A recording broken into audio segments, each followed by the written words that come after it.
Well, first, let's talk about the corn crop, Denny. Corn producers in Georgia are busy harvesting the crop right now, and if their irrigation pivots remain functional, they're probably having pretty good results.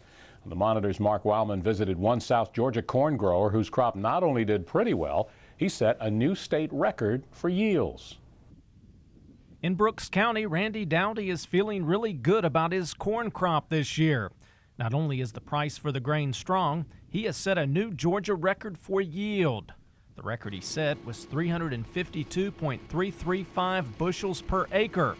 And how does that compare to an average year?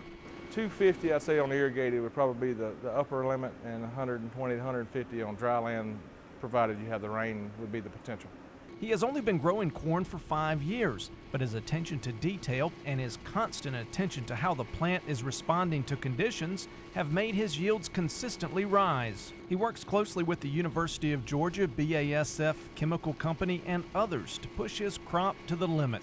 You want to make sure that you're supplying everything you need to that plant to remove all stresses, whether that be water, nutrients, herbicide to get rid of weeds, or diseases. Work with a good seed dealer, work with a good chemical dealer, get good herbicides, get good fungicides. Make sure that you're taking away all the stresses to attain all the yields and to hold all the yields that the corn's able to produce. This year he has planted several hybrid varieties of corn, and with his oversight, he managed to have tremendous results. But he says it comes at a price. The dry conditions forced him to use a lot of water, and every morning at 3 a.m. he was up and going to check on pivots.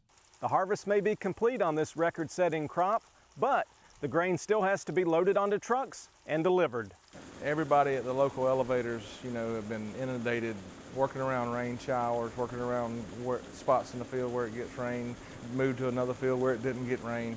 The lines are long. Unless the grain makes it there, he will not make a dime. So he oversees every truck that comes to the farm and loads up. The local ethanol plant's really made it to where there's some competition in the area.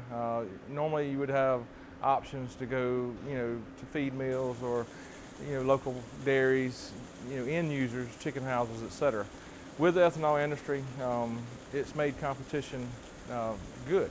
It is one thing to set a state record on really good farmland, but most farmers told Randy he would not make a decent crop on this land when he first broke ground here. A lot of my neighbors told me when I started the concept of farming this property that this land was only good to hold the world together.